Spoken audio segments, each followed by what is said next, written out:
क्या होता है, पहली बात जो मैंने डिटरमिन की थी वो था सेल्फ एम्प्लॉयड पर्सन, एक ऐसा पर्सन जो अपने आप को ही एम्प्लॉय रखता है और अपने आप में ही वो एम्प्लॉयड होता है, यानी अपना बिजनेस भी वो खुद ही कर रहा है और काम भी वो खुद ही कर रहा है। फिर हमने कहा कि someone who doesn't work for one company, ये आपको बहुत ज़्यादा डेफिनेशन मिलेगी, जो एक कंपनी के लिए फुल टाइम नहीं होता लेकिन उसको हायर किया जा सकता है मुख्तलिफ कंपनीज की जानिब से उसकी जॉब के कंसर्न के हवाले से। इस डेफिनेशन में जो आपको बात नजर आती है वो ये है कि जो उसकी स्किल है या जिस चीज को वो अपनी स्किल समझता है, दुनिया में जहां भी उसकी जरूरत पड़ेगी वो काम कर सकता है। फिर हमने कहा freelancer is someone who provide services for money. इस डेफिनेशन में जो चीज नजर आती है वो ये है कि एक ऐसा इंसान जो अपनी सर्विसेज को पैसे के अगेंस्ट जो है वो सेल करता है और रिवॉर्ड में पेमेंट मांगता है, उसको हम फ्रीलांसर कहते हैं।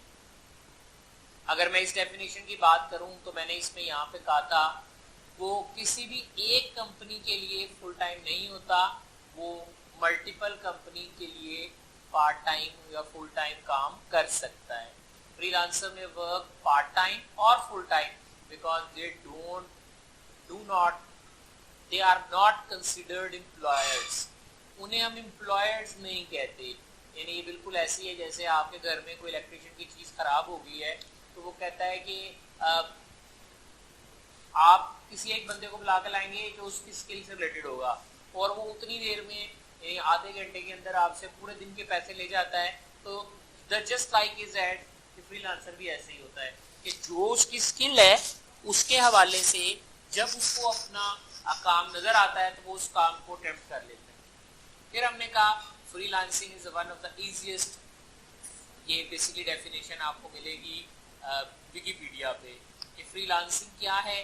फ्रीलांसिंग, अभी तक हम फ्रीलांसिंग की बात कर रहे थे बट अब हम फ्रीलांसिंग की बात करें, is one of the easiest, आसान तरीन, फास्टेस्ट तेज तरीन, लोएस्ट कॉस्ट और जिसमें हमारा खर्चा जो है बहुत कम आता है, way to start working for yourself. यानी आपका जो दुनिया में सबसे सस्ता तरीन बिजनेस है फ्रीलांसिंग, उस बिजनेस का नाम है। यानी आपको just need an internet connection, a computer, and you have to go there, talk them and get your desired results। यानी जो भी आपको चीज चाहिए आप अपनी ताकत के ऊपर, अपनी स्किल के ऊपर इन्हांस करते हुए वो काम जो है वो कर सकते हैं ना। तो क्वेश्चन है इसके मेनली बातें कहने के लिए, वैसे मैंने आपको जितनी डेफिनेशन बताई मैंने उन सब में आपको बताया कि फ्रीलांसर क्या है, क्यों है, इस डेफिनेशन से क्या मफहूम निकलता है। बट यहाँ पर मेरे पास जो तीन मेन पॉइंट है वो ये निकले कि freelancer is a self employed, obviously employed होगा तो पैसों की बात ऑटोमेटिकली हो जाएगी। वो अपनी सर्विसेज को सेल करता है, यानी वो कोई चीज फिनिश गुड सेल नहीं कर रहा या रॉ मटेरियल सेल नहीं कर रहा, he is just selling his services, just like as doctor is offering services for a hospital, तो वहां जाता है वो सिर्फ सर्विसेज सेल करता है, कोई फिनिश गुड नहीं देता। तो इसका मतलब ये है कि फ्रीलांसर क्या करता है, अपनी सर्विसेज को यहाँ पर सेल करता है। देन एक लफ्ज आता है सोल, सोल कहते हैं इकोप्रेन्योरशिप। सोलप्रेन्योर क्या होता है, द वन पर्सन जो, यानी वो इंडिविजुअली ही रिस्पॉन्सिबल होता है तमाम प्रोस एंड कॉन्स का, ये तमाम फायदे और नुकसानात का वो अकेला जिम्मेदार है।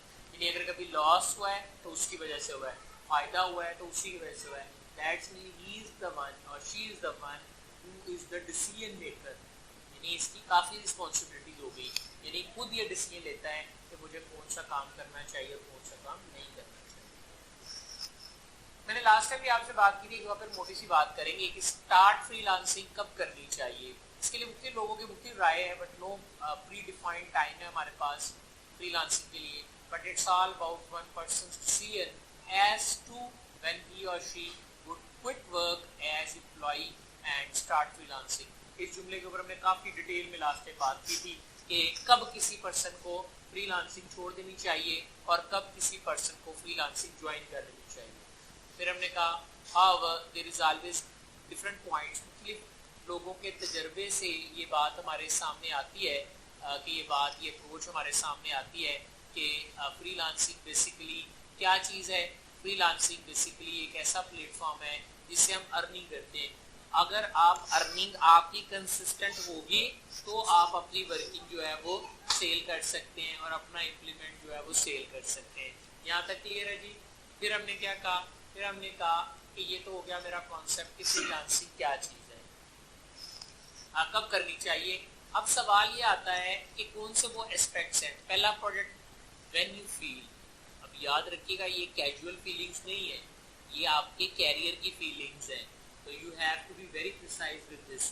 बट जब आप ये फील करें that you can work your projects alone, कि जब आप एक काम को मुकम्मल तौर पे कर सकते हैं, जैसे if I am a graphic designer, तो जब मैं एक डिज़ाइन खुद बना सकता हूँ, देन इट्स अ वे कि मैं ये बिजनेस स्टार्ट कर सकता हूँ। मैं एक वेब डेवलपर हूँ, मैं एक वेब डेवलपमेंट का काम, मेरी वेबसाइट खुद डेवलप कर सकता हूँ। I have to start this business.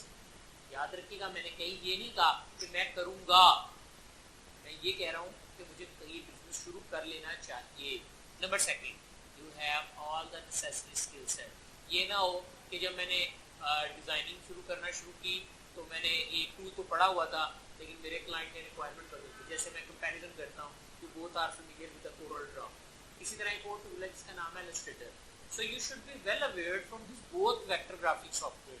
यानी आपको कोरल भी आना चाहिए, आपको इलस्ट्रेटर भी आना चाहिए, ताकि आप अपनी स्किल सेट को दूसरों तक प्रॉपरली उनकी रिक्वायरमेंट के मुताबिक पूरा कर सकें। Next, you have good communication skills. याद रखिएगा अगर मैं अपनी बात ही दूसरे तक नहीं पहुंचा सका तो मैं अपने आप को, मैं अभी ये नहीं समझूंगा कि मैं इस स्किल में हूँ, कि मैं फ्रीलांसिंग पे हूँ। याद रखिएगा क्लाइंट से कम्युनिकेशन सबसे इम्पोर्टेंट चीज़ है। क्लाइंट को ये फीलिंग आनी चाहिए कि आप इतनी सलाहियत रखते हैं कि आप किसी भी काम को कर सकते हैं। याद रखिएगा मैंने इनको पॉइंट वाइज डिस्क्रिमिनेट किया है, बट जब आप किसी प्रोजेक्ट के लिए अटेम्प्ट करते हैं तो ये ज़रूरी नहीं है कि आप जो है, मैं आप 5 के बाद बात करते हैं, तो ये ज़रूरी नहीं है कि हमारे पास जो हमारी वर्किंग है वो इसी तरतीब से चलेगी।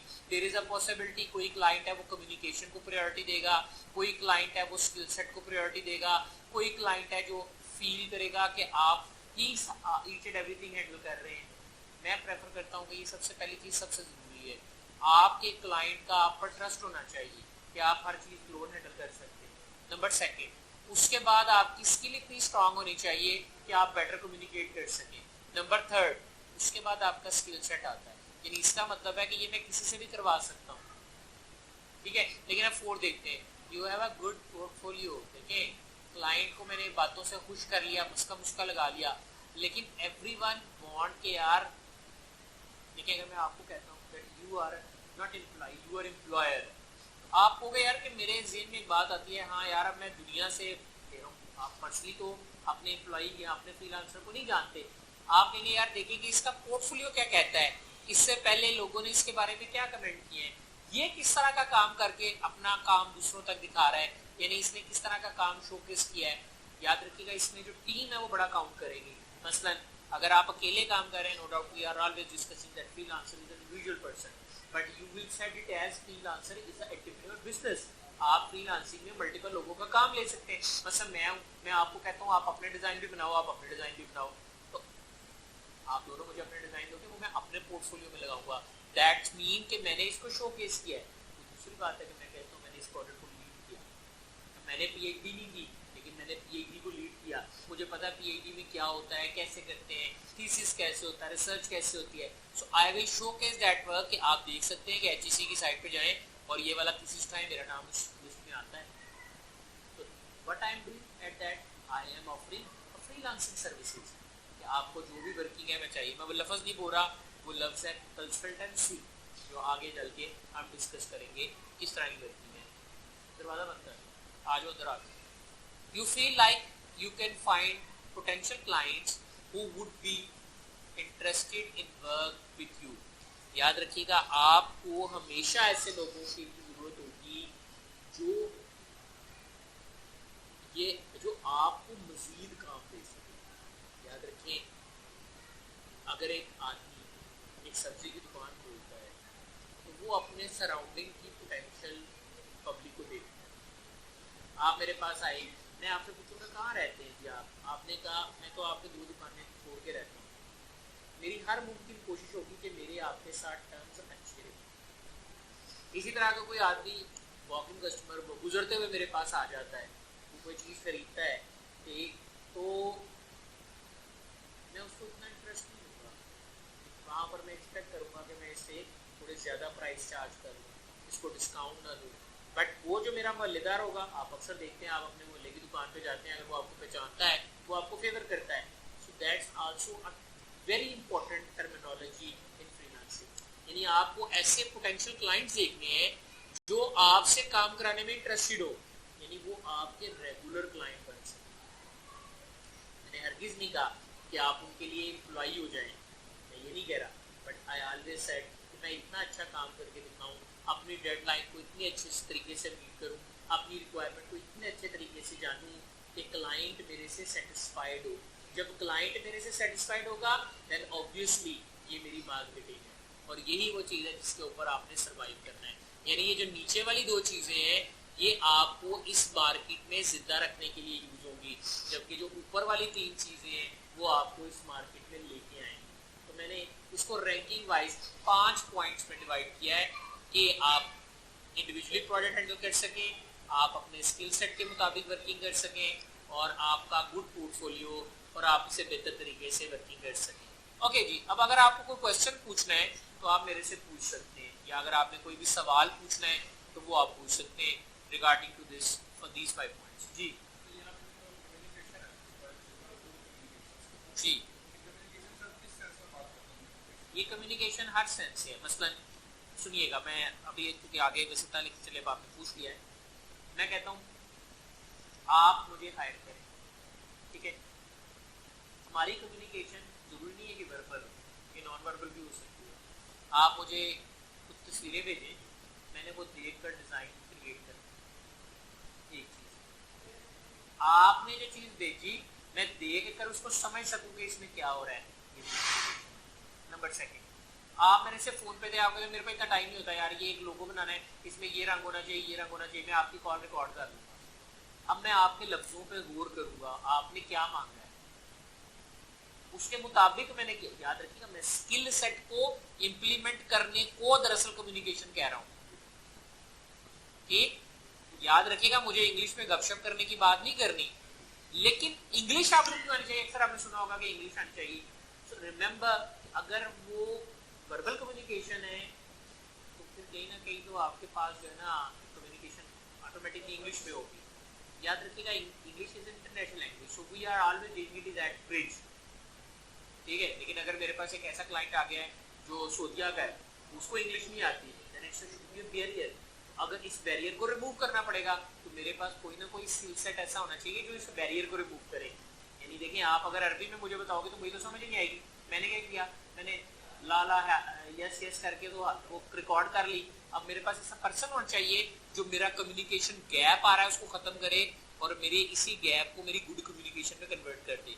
वो मुझे अच्छी तरह समझाए कि एक तो ये बात कि आपने क्या कहा है, क्योंकि समटाइम आपका लहजा डिसाइड करता है कि क्लाइंट चाहता क्या है, यानी लफ्ज डिसाइड नहीं करते। तो I want to create an inventory, मेरा लहजा है, मैं एक इन्वेंटरी सिस्टम बनवाना चाहता हूँ। I want to create an inventory system, ठीक है। Next, I really need an inventory system, मतलब एक ही है, बट इसका मतलब है कि दूसरा वाला बंदा है इससे हम पैसे जल्दी चार्ज कर सकते हैं। क्यों? क्योंकि ये जल्दी में है, ये हरी में है। एक भी कम्युनिकेशन आपने छोटे छोटे पॉइंट्स को पकड़ के उसके साथ कम्युनिकेट करना है। ये दरअसल सब चीज़ें किस कैटेगरी में आती हैं, ये आपके। नेक्स्ट और क्वेश्चन